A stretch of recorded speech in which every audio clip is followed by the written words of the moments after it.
What is up, guys? It's Lexi Silverstein, your host for eLEXYfy, the Place for Fashion podcast. Today, we have a super special guest. Let's see if you can guess who it is. She's beautiful, confident, and is known for being her own Instagram girlfriend. Do you know who it is yet? I'll give you one more hint. Her name is Michaela. Oh, shit, that kind of gave it away. But that's right, we have Michaela Hedderman on this week's episode, and I'll let her introduce herself now. What's going on, Michaela? Hi, Lexi. It's Michaela here, also known as MJ Hedderman on all my socials. I'm a content creator and fashion influencer, and I guess confidence preacher on my social medias. If you want to call me that, I guess I just came up with that. So I hope that's good. That's great.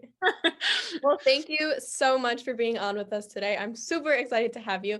And funny story, a little while ago, I was on Pinterest, of course, as one does, and I was looking for nail inspiration, and I came across this one photo, and I was like, oh my God, these are my nails. I have to have them. They're my next nails. The second I go into the nail salon, I'm getting these. And then I went on your Instagram a few days after that to email you. And I was just scrolling through and I was like, oh my God, these are the nails that I was looking at. So guess what? We're nail twins. Oh my God. Lexi, I'm pissed because I just got my nails done last night. No! Are you kidding me? We were nail twins for a moment there. It's literally iconic. Yes, I literally got them done yesterday. Wait, but they look so good. So it's, oh my God, they look amazing. Damn it. If you texted me or like emailed me, I would have been like, I mean, honestly, like 4 of them were chipped. So it would have been, I just was like, I need something new for the weekend. But no, honestly, I was love that for you. Wait, let me see them again. Oh my God. Yeah. Those are so cute. I was looking at your feed and I was like, I feel like she's had these nails on for so long. Like, how does she make them last so long? So it's actually funny that you just said that all of them were chipped because yes, I hide the hands when they're chipped. I hide them. Like in pictures, I'll put my hands at my sleeve or I'll just literally just like go like this and yeah. I chip them all the time. The one that's like chipped, you hide, and then the other 4 you're out here like, hey. And I'm like, whoops. Hopefully no one notices, or I'll like put it behind a purse or something. Yeah. I break them all the time. I'm very reckless, but with my nails, not in life. Well, let's jump right into getting to know you. What exactly does it mean to be your own Instagram girlfriend? Yes. Well, for me, I would say it means you're a badass independent bitch. And I like using bitch because it's such a derogatory term, or in the past it's been such a derogatory term, and I think we need to change that because when you put 2 words bad bitch together, it completely negates the negativity. It makes it positive. Okay, anyway, so I originally came up with the term when I started to shoot pictures of myself back last August. So I had moved across the country from Florida to Arizona with my boyfriend, didn't know anyone here, never had been to Arizona before. Literally, we drove here across country and then just moved into the apartment. And I knew I wanted to start taking Instagram seriously, but I also knew I didn't have an Instagram boyfriend. As much as I love Anthony, he's fantastic, he does not like taking pictures. And I also wasn't going to force him to take hundreds of pictures of me a week. So I always wondered, how do these girls, how do these influencers, how do these women take so many pictures of themselves if they don't have, a girlfriend, or if they don't have a boyfriend, or if they really just don't have someone there for them. So I started doing some research and I was like, wait, I could totally do this myself. All I need is a tripod and something to take pictures with. So I bought a tripod, I started figuring it out. And eventually once I kind of got into the process of doing it, I was like, you don't even need an Instagram boyfriend because you can be your own Instagram girlfriend. Like, why not? We're independent. We don't need to rely on men. We don't need to rely on anyone these days. So eventually I said it in one of my TikToks and people responded really well to it. And I was like, oh my God, I'm the Instagram girlfriend. I'm going to call it that. That's going to be my thing. Why not? Because I've never heard anyone use that term before. It's always Instagram boyfriend. And I'm like, no, we don't need men to help us. We can do whatever we want by ourselves because it's 2020 or 2021 now. But yes, so that's originally where it came from. So yeah. Well, I love that. I have what's called an Instagram mom. Oh, love that for you. She takes all of my sorry, Dad, you take some of my pictures too. You know it. Just not as much as Mom. But whenever I get dressed up, I'm like, Mom, you want to go take pictures? And she does a really great job. Oh my gosh, yes. But you have a large following on Instagram and an even larger following on TikTok. How did you get started? So I've really been in front of the camera my entire life. My mom's always had a camera in my face. She was always the mom at track meets who had that like super long lens and was taking pictures of everyone's children and even people on the opposing teams. I've always had a camera in my face. But I didn't start taking social media seriously until probably last August, which is around the same time I started posting more consistently, started posting on my TikTok as well. I've always wanted to do Instagram. I mean, I had an Instagram. I think I've had my account since middle school, and I've been posting on it for years and years and years. But I knew once I graduated, I wanted to start using it and utilizing it more as a side hustle rather than just something I do for fun and to post cute pictures of myself or whatever. So in August, I decided that was going to be my goal for the month. Once I moved to Arizona and get settled, I'm going to start taking it seriously. I'm going to start posting consistent pictures because I knew how to utilize Instagram just based off internships I had in college and my major and everything I did advertising and public relations. So I knew how to do it, but I wasn't utilizing it properly. So I was like, this is what I'm going to do. This is my goal. I'm going to start something. But at the time when I started thinking about this at the beginning of quarantine, I just didn't know what route I wanted to take. I was like, well, I love food. I had interned for a food influencer. And then I also loved fashion, but then I also ran track. So I was like, well, maybe I could do something with food. Maybe I could do something with athletics and working out. But I didn't really feel passionate about any of those as much as I felt about fashion. So I saved up a ton of money throughout quarantine. I say quarantine, which is pretty much just when I stayed in my apartment for 7 months on end without doing anything. I saved up a ton of money through freelance jobs. I was doing advertising and marketing and social media, just side things to save up money for my move. And I decided I was going to use a portion of that money to curate a wardrobe. And I thrifted clothes. I found clothes just online from random boutiques or shops. And then from there, I just started taking pictures of myself and it kind of blew up. And yeah, exactly. So you mentioned that, you started doing this and taking pictures by yourself and that you started to blow up. What was one of the first of your videos to ever blow up? The first video that ever blew up for me, I'm pretty sure it was when I was showing how I shoot my own pictures. Funnily enough, that's like my whole brand now. But I was showing how I think it was how I videotaped, because at first, before I had a shutter clicker, I didn't even know shutter clickers existed. Pretty much a shutter clicker is like a little Bluetooth that you connect to your phone and it will take the pictures for you. And I didn't know those existed. So what I was doing was I would take a video of myself and screenshot the pictures and then post them to Instagram, or I would take a live photo on a timer and then I would find that you can like pick the frame that you want pretty much. So I made a video of that and I wore this pantsuit. I wore just a blazer and a matching pair of pants that were this pretty lilac color. And I didn't wear a shirt underneath it, which I knew was kind of scandalous. So I'm pretty sure that was one of the, not even because it looked sexy, it was just like so obscure because I had this like giant oversized blazer on and I wasn't wearing anything underneath. So I got literally thousands of comments from people being like, the trust she has in that blazer, or, whatever.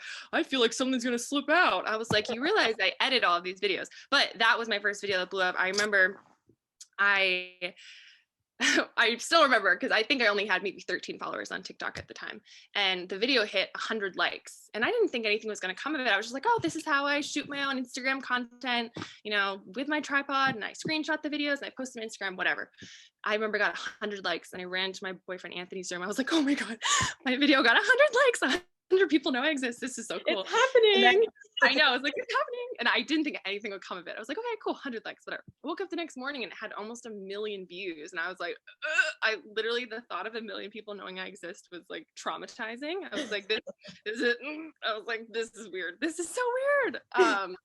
So yeah, that was the first video that did well. And then after that is when I kind of realized I have so many tips I could be giving and sharing to people, because I had thousands and thousands of comments of people just asking more questions. Oh, but how do you do this? How do you find the right lighting? How do you get the right angles? What tripods do you use? And then I realized I actually didn't think I had all this knowledge, but I do. I mean, the knowledge that I have from social media and from photography over the years is actually really beneficial for a lot of people who are just getting started in content creation or in the influencer industry. So that's when I realized, I was like, wait, I could totally do this. I could just tell people my knowledge and be myself. And so it was wild when it happened. It's still crazy to me thinking about the 300,000 people follow me and know I exist. That is just, it just has it hasn't hit me yet. Still waiting for it to process in my brain. No, it's literally it's amazing. Like because of you, I got a tripod for Hanukkah or Christmas, and I like went out to a parking garage and I was like, Mom, today I don't need my Mom, Grandma, today I don't need my Instagram, Mom. I just need my tripod and I'm gonna go take some pictures.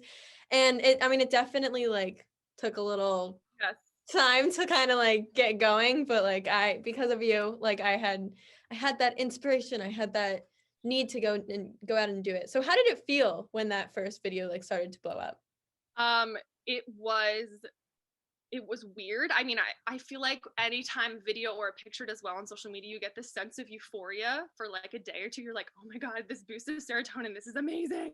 But then after that, it was stressful because I realized that, this is like my 15 minutes of fame and I know it's only going to be 15 minutes and I need to already start thinking about what's coming next. So I think that's still been a stressor for me ever since the first video went viral is what can I create next that isn't just going to blow up and do well, because I don't really care if it goes viral. I'm more worried about, is it going to be beneficial to people? Is it going to help out other people who were in my position 6 months ago and are still trying to learn? So I think that's what it's been like ever since the beginning, is me just trying to figure out what I can do next. And that was probably the most stressful thing that came from the first video, was just thinking, I'm never gonna have a video do this well again. And that's crazy. That just happens once in a lifetime. And then of course it's happened like 4 or 5 times since then. It's still just mind boggling to me. But yeah, it's weird thinking about it. Well, that's amazing. You really deserve it because you're actually like you're helping so many people and helping so many people with their confidence and just everything. Aw. But, TikTok and just social media can be, super, super toxic environment Oh my God, yeah. with, cancel culture and everyone being able to hide behind a screen and a name and comment pretty much whatever they want to comment. I know that I've had to deal with a shit ton of hate and backlash, and I have way less of a following than you do. Do you receive a lot of hate and backlash? Occasionally on videos that go viral, yes, because people don't realize that you're an actual person. They kind of think of you as just someone on a different planet, and they're like, oh yeah, fuck her, or look at this, blah, blah, blah. But I've noticed that the most hate I get on TikTok is from teenagers and younger than that. I mean, there was one video that did I think it got 600,000 likes or something, and I was showing you how you can center yourself on the screen or when you're taking pictures by yourself. And I got literally thousands of comments of people telling me that my nose contour wasn't blended. And I was self-conscious about it for like a week. I was like, oh my God, my nose contour looks horrible. People are going to think so badly about me. But then I realized, I was like, first of all, that's like the least problematic thing for people to be commenting about. And also, every time I clicked on someone's account, I realized that they were literally under the age of 15. So I kind of stopped feeling bad about it. But on Instagram, I do get a lot of hate on Instagram, especially on Reels. Reels is obviously just my TikToks kind of put on Instagram, and they're kind of put out onto a algorithm that's similar to TikTok. So it just goes out to random people. It's not just to the people that follow you. So we'll always get hate comments on there. But nothing that's really bothered me too much. I mean, once I realized that a lot of the people who are commenting are really just projecting their feelings onto me, it hasn't bothered me. I did last week or the week before. I don't know if you saw it on my story, but there was a guy who DM'd me, and he basically said something along the lines of, what did he say? Oh, he basically was saying, your parents must be really proud of you for having a job where all you have to do is take pictures of yourself, and you're really putting your college degree to good use, and blah, blah, blah, blah, blah. And sometimes, must be the Scorpio in me. No, I'm just kidding. Sometimes I just feel a need to say something back. So I posted on my story, and I was like, someone just sent me a really nice message. And then I posted the screenshot. I like to fuck around. And I responded and was like, first of all, my parents or my mom is very proud of me for doing what I'm doing. And I am putting my college degree to good use. Even if I didn't have a full-time job, you still shouldn't be saying that, but I actually do have a full-time job on top of taking pictures of myself. And yeah, so I said some not so nice things on my story about that, but it made me feel better. Anyway, other than that, I had to stand up for myself, especially with a man. No offense. Completely. But I would do the same. But yeah, honestly, the backlash that I've gotten hasn't been too extreme, thankfully. I know it's probably just going to get worse the more that my followers grow. But I realize that you really can't take offense to what people say to you on the internet, because majority of the time they have their own shit going on in their lives and they're saying this because they're bothered. It's not something I'm actually doing. Like, my nose contour didn't actually offend someone. Someone probably made them feel self-conscious and they felt the need to take it out on me, which is totally fine. I'll be the outlet. That's fine. Like, I don't mind that. Exactly. That's 100% what it is that someone, most of the time it's someone feels insecure about themselves and they feel the need to take it out on someone, and especially on social media you can literally do it to anyone and just hide behind a screen. But I know I was going to mention actually, like I've seen you post a few videos on TikTok and on your story responding to people's comments, and you handle it amazingly. I mean, you're like hilarious because you're just like super sarcastic back to them and seem as if you don't give a fuck about what they're saying. So how else do you truly not give a fuck, or do you just like fake it till you make it like the rest of us? I used to fake it till I made it. Honestly, that's been my motto for years, and I still do that. I'd say that obviously don't fake it with people, but I say fake it till you make it with confidence. Because once you start to act that way, you'll begin to believe it, and then you will become that eventually. So for me, I really cared at first what people thought, especially coming from a really small town in Massachusetts. I think that I was so scared of what all these people I grew up with would think. And eventually, once I started posting on social media, I was worried about what strangers would think, what people from college would think. But I got to the point where I was like, I really can't care, because if I'm living my life based on how I think other people want me to act, that's not living a life. That's literally just me being a people pleaser, and I don't want to do that. So yes, I can comfortably say that I don't give a fuck anymore. I used to for the longest time, but now I'm at the point where I'm like, I'm so focused on myself and my goals that if people really feel the need to take time out of their day to hate on me or shit on me or say something rude, then that's their problem. And I personally love responding to people that are rude to me publicly, because I just think it's funny. I am a very sarcastic person, and I love being able to word things in a way that won't necessarily bully or offend them, but just kind of stand up for myself. Like, there was this woman who commented on one of my videos, because last weekend I was taking pictures. A guy whistled at me. I actually got it on video and posted it to my TikTok. I saw This that. woman who was probably my mom's age, she's definitely older than me, just based off her profile picture. She commented, was like, "You should be taking that as a compliment. He wasn't being rude." So I responded and I was like, well, I understand we're from different generations, but I don't like being whistled at because I'm not a dog. And that's not going to offend her. That's just how I like to respond to people. It's like, it's fun, it's playful. People are going to laugh at it, and it's also a better way than me just being like, well, you're old. I don't want to offend anyone. I just want to be able to stand up for myself, but also making people laugh, because why not? I think it's fun that way. No, I totally agree. I mean, you're not a dog. You're a human being. Exactly. I like this generation, like we're all about, like hyping us women up, and like we're not gonna take being whistled at a man and not say anything about it. Or a boy, not a man, sorry. But it's, yeah, you're so right. And it's definitely hard not to let what others say about you affect your perception of yourself. I know that I have struggled a lot with that, especially in high school, because I started a blog and like a business for myself at a super young age, and I was wearing clothes that like most high schoolers probably wouldn't wear to high Yeah. school, and it seemed as if everyone had something to say about it at all points, at all time, just Yeah. at all time. And so that like really impacted how I saw myself and my confidence. And I definitely think I wouldn't let it affect me as much now as I used to. But back then, like, it was the end of the world to me. So Yeah. what advice do you have for our listeners and your fans as to how to become more confident in yourself and not let others' perception of you affect what you think about yourself? Yeah, absolutely. I would say you have to realize that no one cares as much as you think they do, which sounds kind of fucked up. But in psychology in high school, we learned about a term called the spotlight effect, which pretty much just means that we overestimate how much people notice us. Oh, I have a stain on my shirt. Oh my God, everyone's looking at me. Everyone thinks I'm a mess. Everyone thinks I'm dirty.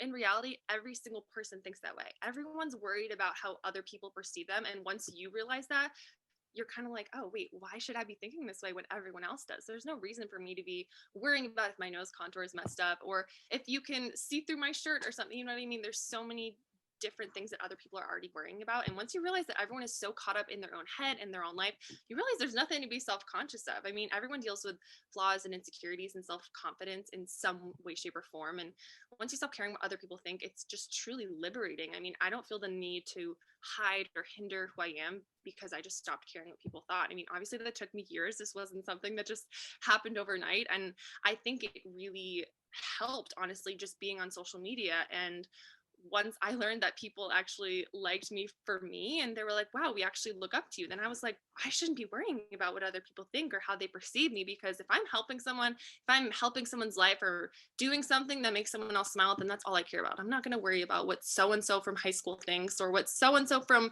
college thinks or whatever, because if you live your life based on what other people think of you, then that's just not living a life. You know what I mean?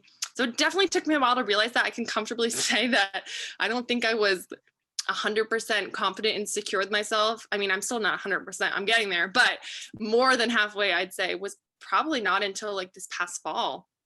And it took, I mean, years, honestly, of just me beating up on myself and worrying so much about what other people thought, about what I wore, about the way I talked and everything. And eventually I was like, I just can't care. And thankfully, honestly, I mean, fuck Corona, but being in quarantine for so long just really made me think, because I was alone every day with myself, and it made me think about my life and just so many bigger things. So I'm honestly kind of glad I had all of those months to just learn more about myself and learn, why do I struggle with confidence? Why am I worried about if people see my acne? Why am I worried about if people care that I have small boobs? You know, that type of thing. So yeah, it definitely helped once I was like, everyone thinks that way. We all have some type of insecurity. And even if people are commenting on it and being like, wow, she has this, she has that, that's all stemming from their own insecurities in the end. So No, yeah, I mean, I totally agree. Like, fuck Corona. It's awful and it's been terrible and so many lives lost. And it's, no one expected to ever be in a pandemic in 2020 and moving into 2021. But I think that a lot of people also could agree with you and say that, like, and I agree. I mean, I my style in the beginning of quarantine and my confidence at the beginning of quarantine is completely different from like who I am now, and I can comfortably say I'm like a completely different human being because of quarantine, and I think like in a good way, you know? absolutely. I don't know her pre-quarantine, pre last March 2020. I don't know Who her. is she? She doesn't Um, exist. did not exist. So what's the process like for you when you go out and take pictures by yourself? So for me, typically I'll figure out where I'm going to shoot the night beforehand. Everything I do is very premeditated. So I'll have my outfits picked, the location, I have my little notebook planned, everything I need to shoot, whether it be outfits or filler pictures, the work content for brands or TikToks. I try to plan everything out beforehand. So then the day of, I'll wake up as early as I can. I hate waking up. I'm not a morning person, but I usually get up around 7:30 to 8, and then I'll end up starting to shoot by 10 to 11 a.m. typically. And I only shoot on the weekends since I work full time. So I really only have Saturday and Sunday to shoot, which kind of sucks, but I have to fit everything within those 2 days. So I wake up, I get ready, and then I'll typically find a parking garage or just somewhere that I can take a lot of pictures without having to move. I love parking garages because there's usually several different types of walls and there's also different floors. So it gives me a couple different variations of background and also different lighting. And then I'll spend pretty much the entire day. I'll usually be out there from 10 to 11 until sunset. So usually about 6 to 7 hours, both on Saturday and Sunday, I'll spend shooting content. And typically, it really just depends on the day and the weather and how I'm feeling, but I'll usually do anywhere from 3 to 7 outfits in a day. What I try to do is shoot all of my content on the weekends. So I'll shoot everything on Saturday and Sunday and then post it throughout the week. And then that's just the process that I keep doing. And that's what I've been doing since I got my full-time job. Okay. So you've mentioned that social media isn't a full-time job for you. What is your full-time job, if you don't Oh, know? yeah. So I work for a company in Phoenix. I'm pretty sure I started applying last March. So right around my birthday, right around when COVID started. Yeah, COVID started the week of my birthday. So that was fun. But I started applying for jobs then, but at the time I thought I was moving to LA. That was the goal. I was like, after I graduate, moving straight to LA, getting a job, living the life, being an influencer, yada, yada, yada, whatever. Eventually when COVID hit, it just didn't really make sense financially because I knew just based on what I was looking on for rent, or just based on the apartments I was looking at. I didn't want to live with a roommate. I didn't want to have to worry about anything, especially with COVID. So I was like, I'll just get a 1-bedroom in, LA, Santa Monica area. No, that's like 2,500 to $3,000 a month. Can't afford that. And I knew if I were to get an entry-level job and also still have a part-time job on the side or something, I still wouldn't be able to afford that. So eventually I decided I was going to move to Arizona because my boyfriend is going to ASU for a grad program. And I had known about Phoenix and the Scottsdale area. I didn't know much about it though. And I knew he was moving here. And honestly, I was like, it just makes sense for us to move in together to save money. And I also won't be alone in the middle of a pandemic. I knew that I'm a very, very much a people person. So as much as I do love my alone time, I love being around people. And I knew if I was alone by myself in LA, I would be very lonely and unhappy and I would be homesick. So I was like, this just makes way more sense to move in together. So I started applying, right around my birthday in March, and I didn't end up finding a job until October because the job market with COVID has just been absolutely horrendous because at first jobs weren't hiring and then they started to hire again and I started getting all these interviews and then it just let back down again. So it was just a complete roller coaster. I ended up finding a job through Indeed. I love Indeed. I didn't get any traction from LinkedIn, but I found a job through Indeed and I'm doing social media. What's my title is graphic design, social media marketing associate. So it's a mouthful, but I do social media and marketing for a company in Phoenix and we sell printers, which is very interesting. So it's kind of like The Office. Think about like The Office. Yeah, kind of like that. But it's a great job. I mean, it's the best I could find in a pandemic. And I'm really happy that they took a chance on me because I'm one of the youngest people in the company. So yeah, I love it so far. I'm happy I'm here. I fully believe that what's meant to happen will happen, and this is the path I was supposed to take. And even though I'm not in LA, I love Phoenix. I did not think I was going to. It's amazing here. I thought I would miss the beach too much, but it's just, this area is incredible. It's kind of like, they call it, or at least the Phoenix Scottsdale area, they call it like a mini LA because it gives you the West Coast vibes, but you're in the middle of the desert and you also don't have to pay as much. So it's nice. Well, good combination of all of that. I mean, I live in LA and it's amazing and I love it so much, but it's like you can't really go anywhere other than, my apartment, walk the streets every once in a while and then go to the beach, which is an amazing everything. And I'm obsessed with LA, but I definitely understand like the whole financial situation and everything. It's absolutely insane. But you seem to have a super busy life with posting on social media and making the content and then going to work and then dealing with, everything social aspect. And I'm sure like so much more. So much respect for you. Like, that's amazing. Moving on to fashion. Yeah. So that's my favorite topic to talk about. How would you describe your style? Honestly, I feel like my style is kind of all over the place. I get this question a lot and I never really know how to answer it because I feel like I spent so many years trying to figure out what I liked and what I didn't like and trying to fit in a certain box. Okay, I want to be, a beachy girl aesthetic because for the longest time I was like, I'm just want to live on the beach in California and blah, blah, blah. I was totally with like the surfer girl aesthetic when I was in high school. And then I got to college and I was like, oh, okay, I'm definitely more of like an athletic chic girl, And then eventually throughout college, I was like, I don't want to be in a certain box. I don't want to be this, or I don't want to fit in with one specific thing because that just puts me in a box. And then if I leave that, it's just, I don't know how to explain it. Do you know what I'm saying though? With like, completely. I didn't want to be boxed in with one specific thing. So eventually, once I saved up enough money and started to really find my style, I gained a lot of inspiration from early 2000s and 90s era clothing. So like Britney Spears is one of my icons. I love her. And I get a lot of my style inspiration from her, but I also get it from Bella Hadid as well. I know that's like everyone's favorite style icon, but I get some inspiration from her and then from some other influencers on Instagram. But I would say, I feel like my style is just what I'm feeling that week, honestly. It's kind of all over the place. Some weeks I'm really edgy and some weeks I'm like, oh, I want to wear a dress. I want to have like a really cute girly girl. And then other times I'm like, okay, I'm feeling cottagecore. I just feel like I'm all over the place. And I feel like as an influencer, I would say it's kind of hard because I literally get this question all the time. And I'm like, I don't even want to fit into one specific box, because if I say, oh, I'm just streetwear, or, oh, I have super edgy, trendy clothing, then that's what people are going to follow me for. And I'd rather kind of be across the board and dip my toes in a little bit of everything. But it's hard. My mind changes all the time based on how I'm feeling, or I'm like, okay, this week I'm obsessed with the 90s, I'm crimping my hair. Like, it changes every single week. I just I'm very indecisive. What'd you say? I loved your chunky black hair extensions recently. They're Oh, amazing. thanks. That was inspired by Christina. Yep, the queen. No, I totally agree with that.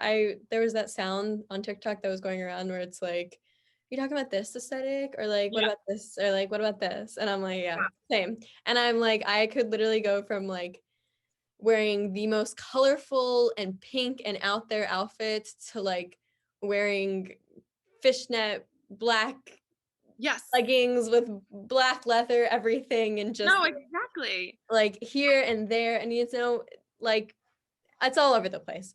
No, literally. I felt like especially in high school and college, I was only wearing clothes that made my body look good. Especially when you're in college, I feel like the collegiate world, there's so much competition with it in it, whether it be with other women or whatever. But I always felt the need to dress in a way that made me look good rather than feel good, if you know what I mean. So I was like, okay, does this make my stomach look good? Does this make me look like I have boobs? Does this make my butt look good? And now eventually when I kind of grew out of that and I was like, I really don't need the validation from other people. I want to only wear an outfit if I feel comfortable in it, and if it makes me feel like a bad bitch, then I'm good. That's what I'm wearing. And if that means I'm wearing sweatpants and a baggy sweatshirt, then that's what I feel like a bad bitch, and that's what I'm wearing. That's what I'm wearing on Instagram. That's what I'm gonna wear for my TikTok. So yeah, I would say my style is whatever I feel comfortable and sexy in, because I'm not going to wear anything that just looks good. I would never post in anything that's uncomfortable or doesn't have good material or whatever it may be, because that's not really authentic, and I want to be as authentic as possible. So if that means my style's all over the place, and that's what it means. But yeah, I'm too indecisive to pick one thing, and I feel like I will literally next year, I feel like my style will be completely different, because last year, don't know her, but I definitely did not know how to style an outfit properly, and it just took time for me to learn that and research that and figure out how to do it. So I mean, I'm sure by next year I'll know twice as much as I do now.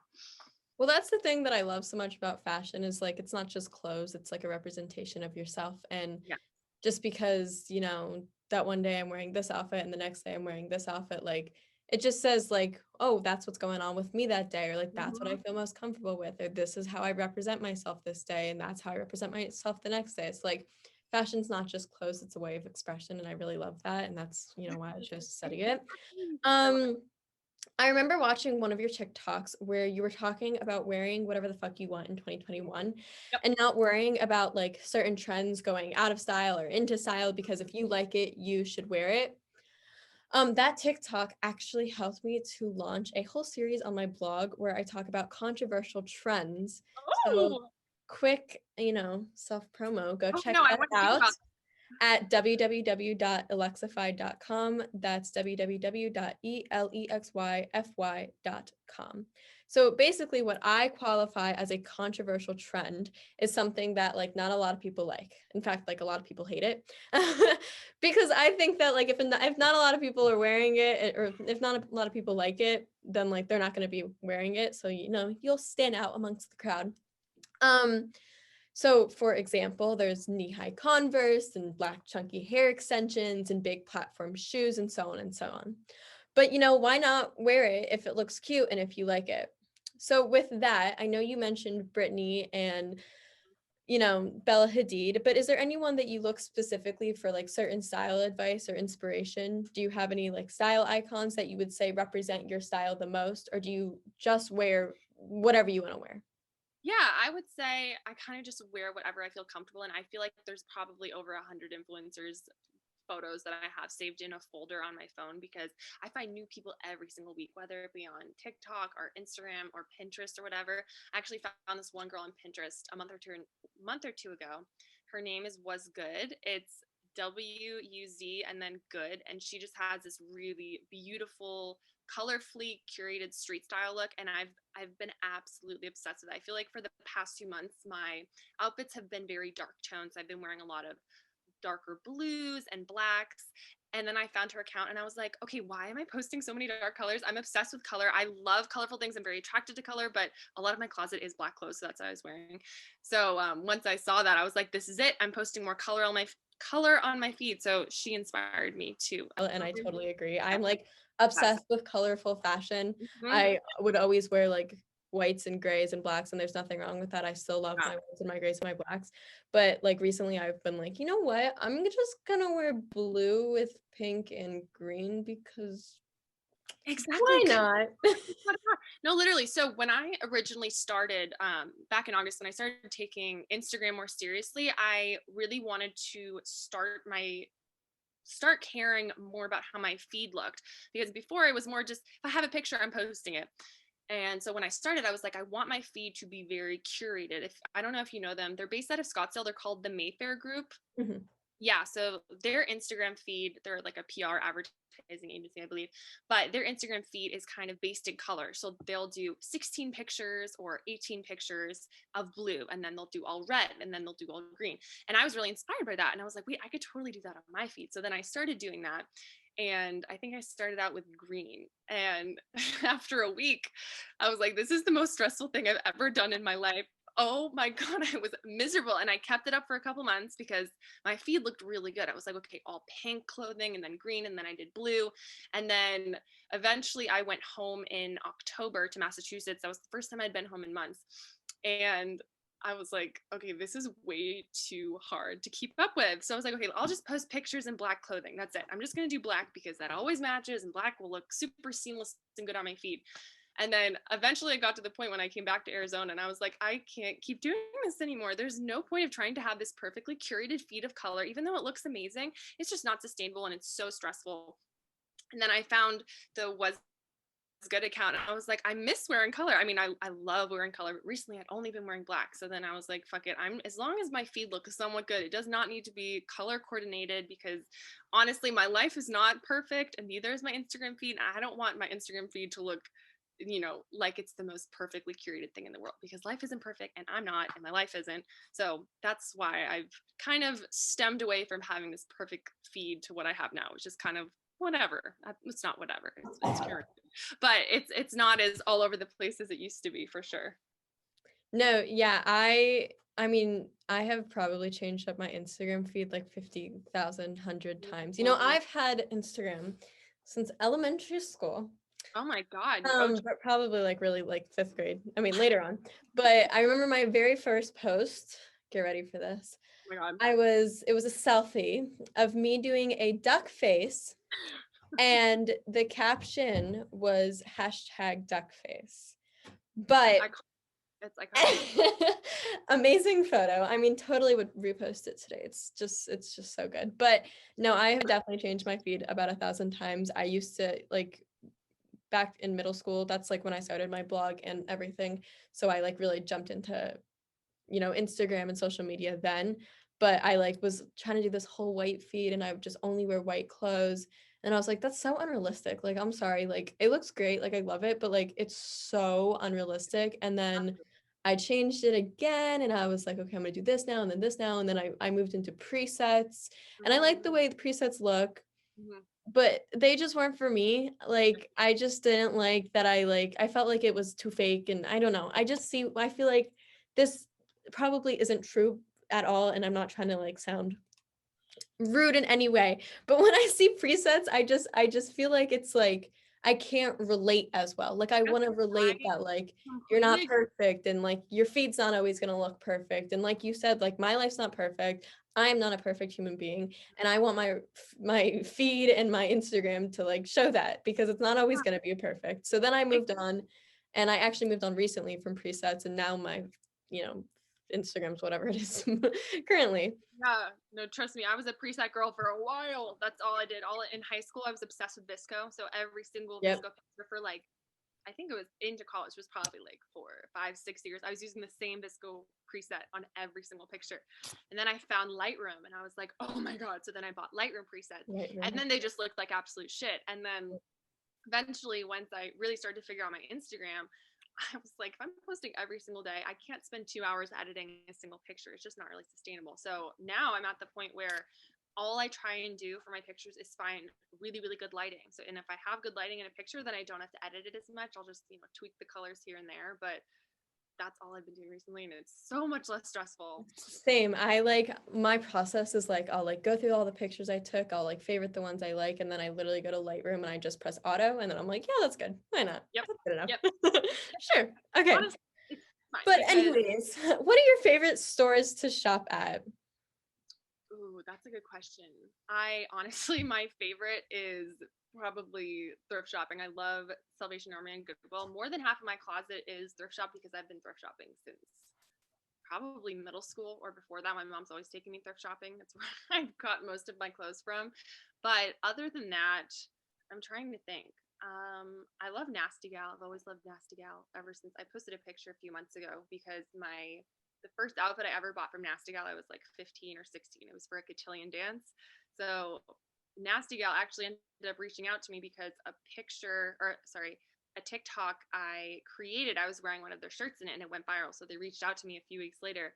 And I remember thinking my 15-year-old self would absolutely go crazy to hear that Nasty Gal knows I existed. So I ended up posting a picture in one of their dresses.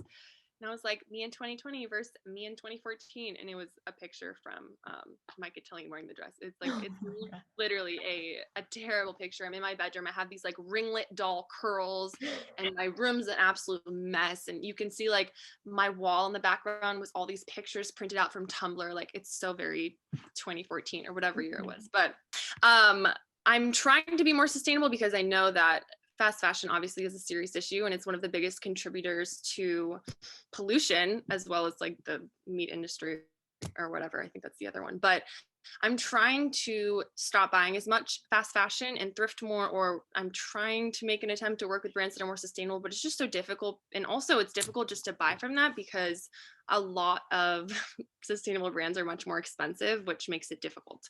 But yeah, honestly, I would say that my favorite stores are just thrift stores because my favorite pieces of clothing I've ever found are from Goodwill and Salvation Army. My favorite leather jacket, my favorite Levi's jeans. I think I have 3 or 4 pairs of vintage Levi's that I found thrifting for $5 to $6, and I looked them up online. Their value at the moment's like upwards of 150. So yeah, I'd say thrift shopping. I just love it. I feel like there's always something new. If I was on a deserted island and there was only one store I could shop at for the rest of my life, it'd be a thrift store. Because I mean, obviously if I was on a desert island, the clothes wouldn't change. But for actual thrift stores, there's always something new every single week. And you'll always find clothing that no one else has, which I find so intriguing because when you shop at very popular fast fashion stores, as most people do, it's all going to be the same clothing. Most of the brands that you're buying from are also buying from the same suppliers. So it's going to be a lot of the same clothing. But when you go thrift shopping, there's just constantly something new that other people are never going to find. I have this one leather blazer that I wear in a lot of my TikToks. I always get hundreds of comments. Where'd you get that? Oh my God, I love it. Where'd you get that? And I'm like, I literally got it thrifting. I'm sorry. I don't even know the brand name. I've had it for 4 years, but yeah, definitely. No, I totally agree. Thrifting's like my favorite thing ever. I literally went today, and speaking of leather jackets, I thrifted this baby. Oh my God. Leather trench coat, and then look at this little bandana detailing. Oh my God, wait, that is so cute. I was obsessed. And then I got this brown fur jacket. I was probably one of my best like thrifting hauls ever. I was like gonna cry because I was so excited. But okay, yes. So I love that. And my blog is all about sustainable fashion. I always try to shop at thrift stores and places that really focus on keeping their brand sustainable and ethical. As you mentioned, more sustainable and ethical brands tend to be more expensive. My model with that is just like, you're paying for better quality. You're paying for something that's going to help the earth rather than hurt it. And so I'd rather have, a pair of boots that I paid $500 for, or a Louis Vuitton ring that I will then pass down to my child, who will pass down to their child, who will pass down to their child. And then that child will have a vintage Louis Vuitton ring. Like, that's pretty sick. And that is, if you're like, that's for my grandma, you're like, what? But I feel like when I'm working with brands, it's just hard because a lot of the brands that reach out to me are fast fashion brands. So one thing that I definitely make a conscious effort to do is I don't work with brands, or at least I attempt to not work with brands whose views don't align with mine. So if they don't, not even if they don't support, but if they've been outwardly against something, like if they've been against Black Lives Matter, or if they've produced an anti-Semitic product, which both are things that brands have done that have reached out to me, then I'm like, absolutely not. Like, I know Dolls Kill, I'm pretty sure one of their owners said something derogatory about the Black Lives Matter movement, and they reached out to me a month ago, and I was like, I don't even want to be associated with something like that. And I know Shein is just, don't even get me started on Shein, but I would never work with a brand like Shein just because I know that all of their clothes probably come from a sweatshop in the middle of wherever. And And the since people don't get, quality. the quality is just crap. And if you're going to buy a t-shirt for $2, you might as well get it thrift shopping, because it's probably A, going to be better quality, B, it could be vintage, and C, it's probably going to be something that no one else has. Everyone's shopping from Shein. I'm like, why shopping from Shein? They came out with a swastika necklace for like $3. Yeah. Like, But yeah, I mean, I always tell people that, we aren't perfect people. And of course, we aren't always going to shop at the best place. And, there's going to be that one jacket from that one shop, and we just need it because, wow, like we've been saving up for it.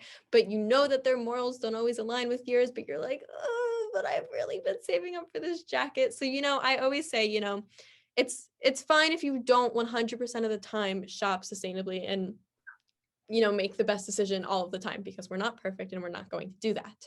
But if all of us just take the slightest little step into making ourselves more sustainable, and just yes, instead of shopping at Shein that one time, you could go to the thrift store instead. That could really exactly. gravely affect our earth in an amazing way. So if everyone just took a tiny little baby step towards being more sustainable, then we could make the biggest impact. So what do you think is something that sets you apart from other TikTokers?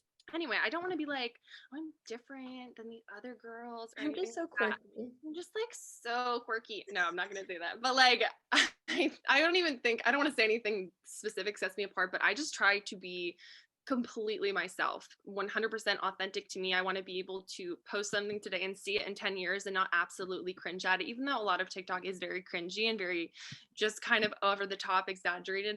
But I just want to be completely myself. And I know that there's a lot of people on TikTok and just on social media in general that are just exact replicas of other people. And even me, I've seen so many accounts that are copying exactly what I do. But honestly, it doesn't bother me in the slightest, because I always tell people to copy me. I'm like, if you want to steal a pose, if you want to steal a caption, if you want to steal an outfit from me, go for it. Like, I love inspiring people. You don't even have to give me credit, but like, I've seen people on TikTok who just will literally recreate the same video as I do and not tag me or whatever. And I'm like, honestly, if you want to do that, because just know you're copying someone, you're replicating someone. And I wouldn't want to do that to somebody else. And I just see so many people doing this. So I guess that's what kind of sets me apart, is just, I want to be 100% true to me and authentic at all times, because if you try and imitate what other people or someone else is doing, I just feel like you're not going to find success that way. And that's what so many people do. And some people are successful at doing that, yes, but that's just not one way I want to find success. I want to be true to me and teach people my beliefs and my ideas and my tips and only what I know, instead of kind of copying it from someone else. Because literally, I feel like the world, and mainly social media, is just based around other people copying what they wear or how they act or how they look, or even like augmenting their bodies to fit a specific look or way. And I don't want to be like that. I'm going to be me. And I want to teach other people that they can absolutely be themselves. They don't have to be anybody else in order to make someone else happy. So yeah. Well, from talking to you this far, I would definitely say your personality really sets you apart. Obviously, your confidence and your creative content as well. But you wear yourself in a way that just makes everyone want to be friends with you. Oh, And thanks. you're super personable and funny, but you're also really, real. And I think that you can see that through your content as well, which is just super important. And when looking for content creators, I always try to look for someone who I can relate to and I think is reliable, and I if you are honest with me on your social media, and if you're honest with me like through your posts, then I want to follow you. I want to listen to you. I want to, find inspiration from you. But I just try to be, or at least recently I've been trying to be a lot more open and authentic, because in the past, I mean, even with people, it's very hard for me, especially with new friendships or really any type of relationship. It's just hard for me to completely open up and be myself. And that's what I've been trying to make more of an effort to do on social media. And every time I post something, whether it be responding to a story question or posting a TikTok where I'm just completely open, I'm like, yeah, like I struggle with self-esteem issues. I've been self-conscious about my boobs since I hit puberty and they never came in. Or, I'm self-conscious about the fact that I have acne on my back and my face, whatever. People are like, oh my God, it's so cool to see someone with a platform talk about this stuff. And I'm like, it shouldn't be cool. It should be normal. People should be doing this. People should be talking about their flaws and shit they have to deal with, because I feel like social media has created such a facade of thinking that everyone's life is perfect. And my life sure as hell is not perfect, even though it may look that way from the outside. I want to make an effort to show that it's absolutely not. I still have stuff going on. I still, will cry over stupid frustrations. I don't look like this every day. I literally had a girl comment on my TikTok and she was like, how do you do your makeup and look so perfect every single day? And I was like, girl, I work full time. I do not look like this every day. I wake up 5 minutes before work starts. I put on my pajama pants and I sit at my desk for 8 hours with no makeup on. I only do my makeup 2 days out of the week. And then I post all of the TikToks I filmed on the weekend throughout the week, which is why you guys think I look good. But I'm just as normal as everyone else. I just put myself on social media more. That's the only difference. No, I like I love that. And I feel like, my blog and my Instagram in the past has been like a lot about like just reviewing brands and like what's on trend currently. And I recently really wanted to start like a life section of my blog because dude, I'm not perfect in no way. No way. Like, and when I'm taking pictures, I struggle with the fact that I have cellulite on my stomach, or, my back has some rolls on it sometimes or whatever, and this Yep. and that and whatever, and I have a flat ass, and and so all of that I struggle with all of the time. And I wanted to like I've recently really wanted to tell people about that, because I always look for people like you and people like Sienna May, and who are just like 100% themselves on TikTok and on all social media platforms, because like you said, we should be normalizing this stuff, like we're no one's fucking perfect. Like, we're all our own person and we all have our own issues, so why not make that, like, I don't know, a normal thing?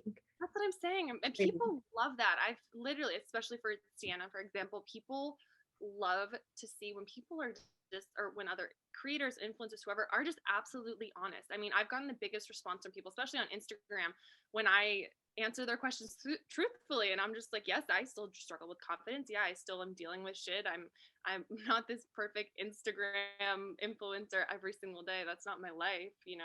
And every time I post something like that, I always get DMs from people being like, wow, thank you so much for this. Like, there was this one girl who commented or asked me a question, and she was like, can you do what you eat in a day? Like, you probably have the most perfect diet. I was like, girl, first of all, I'm not posting that because I don't want to trigger anyone by having them think that if they eat like me, they're gonna look like me. I don't eat perfect. I don't eat very healthy all the time. I mean, I make an effort to, but like, I'm not perfect. But there's still a lot of other stuff I struggle with, and that I feel like that just needs to be more normalized on social media. Because I mean, in the past, I've always been so concerned with, making sure there's absolutely no flaws in any single picture. I can't have a zit showing. I can't have yada, yada, yada, whatever. So now I'm just trying to make more of an effort to just be like, fuck it. I mean, not that I edit my photos or anything. When I was in like college, I think like my freshman year of college, I used to edit every single individual zit with Facetune out of my face. And I'm like, yeah, no, I'm not doing that. I mean, obviously I haven't done it in years, but I'm just saying, I'm like, there's no need to do it, because I feel like people like it better when they see your flaws. You know what I mean? I feel Yeah. like if you look like a perfect human being, people are going to perceive you as this like robot. I'm like, no, I'm not a robot. I'm just as normal as everyone else. I just, you know, I just put myself out there. Unrelated, but what information can you give to people as to what content, you like to see and people like to see in general? Honestly, I mean, authenticity definitely helps. But for me, what I like to see is just for the content I like to see, it really just depends. I love seeing content that is relatable and also funny. That's just what I love. Obviously, I love watching TikToks that are informational and that help me out. Like I've been on cooking TikTok for a while, and I have not been cooking recently, so I don't know why I'm on that. But I think what sets people apart is literally just being authentic, because the accounts that do well on TikTok are the ones that don't try and be perfect. They don't try to look like everyone else. They are completely just themselves, and that's what makes them original. Because if you try to be original, and I feel like by making an effort to be original, it doesn't really make you seem like you're an original. Just be yourself, because everyone's a different person. Everyone has a different personality. Everybody looks different. Even if you have an identical twin, they're still a different person. So yeah, just be yourself. I mean, the accounts, some of my favorite accounts are literally just people who talk about the shit that's going on with their lives. And I think I think self-deprecating humor is my favorite type of humor. People just shit on themselves, because I do that all the time. Like, I love that, because it's a way to relate to other people. I still have flaws. I'm gonna laugh about it. Fuck it, whatever. I on my story, I'll refer to my boobs. I'll be like, yeah, my -8 cups, and I say that so casually. And then people respond to my story, and they're like, oh my god, that's hilarious. And I'm like, no, it's just literally just what I call them. Like, it's just, that's my life. Whatever. I mean, like, I can into any shirt, so I don't really care. Fine by me. But yeah, I just think the best content is one that people can relate to. Like, there's this one food TikToker that constantly shows up on my page, and his TikToks are not perfect. They're filmed on like his iPhone with terrible lighting, but he's making these incredible recipes, and all of the comments I always see are like, thank you for making these, because they're relatable. It's like, my kitchen doesn't have perfect lighting, and I don't have a professional camera taking videos of me when I'm flipping an omelet or whatever. So yeah, I just think anyone in really any social media platform is going to do better when they're authentic and not overly edited or overly curated. And you can always tell when someone just is not being authentic to themselves. And I feel like even at the beginning of when I started my TikTok, it was hard for me to open up, because I was so afraid of what other people would think. I was so afraid if they would judge me or whatever. But the second I started opening up, people liked it. And I was like, oh my God, wait, I can be myself and people aren't going to hate me. This is cool. Okay, I guess I'll keep doing it. Well, you being yourself is just, you're amazing. You're just an amazing human being. Just to let you know. Well, thank you so much, Michaela, for coming on. Did you have a good time today? Yes, this was fun. I'm glad. Is there anything else you'd like to tell your followers and our listeners? Just be yourself, whether it be on social media or real life. Don't try to copy, not even copy, just, I mean, obviously I get inspiration from so many different places, but take that inspiration and morph it into something of your own. Don't try to copy anyone else. Don't try to be anyone else. Don't try to look like anyone else, because being yourself is the hottest thing you can possibly do. Being authentic and real is just, that's what I look for in friendships and relationships with anyone. I mean, that's the most important thing. Just be yourself, because even if 1,000 people don't like you, you're going to have one person that's going to like you more than anything else in the entire world. I'm not just talking about relationships. I mean, like, even friendships. Like, just be yourself. Where can people get in touch with you and follow you? People can get in touch with me on Instagram and TikTok. My handle is MJ Hedderman, HEDDERMAN. The only double D's I will ever have in my life are in my name. And eventually a YouTube. Once I have time, my goal is to work on my own social media full time. That's my goal before the end of the year. I do love working full time. It's great. I love having a consistent income. But I also feel like I could do the social media stuff by myself and be successful at it. So eventually, I was hoping to get it out by just January, but I didn't realize how difficult YouTube's are to start. So it definitely will be taking a little while before that comes out. But once that comes out, I'm definitely going to use it as kind of an extension of TikTok, where I'll still talk about how to shoot your own content and do more elongated tips in that sense. But I'll also just talk more about my life and my day-to-day, and just, I guess, I don't even know. What am I going to talk about? I don't know. I'll figure it out. We'll figure it out once they get there. But yeah, well, that's awesome. Super exciting. Thank you again. It was so much fun talking with you today. I know I had a good time, and I hope you did too. I did too. This was fun. Oh my God, I just realized I have a stain on my shirt. Oh, it's embarrassing. It's fine. Okay. See? No one cares. No one even... But like, I didn't even see it. Exactly. Follow me on my socials, my TikTok, YouTube, and Instagram, or at Lexy Silverstein. That's Lexi with a Y, silver like the color, STEIN. And remember to make the ordinary extraordinary.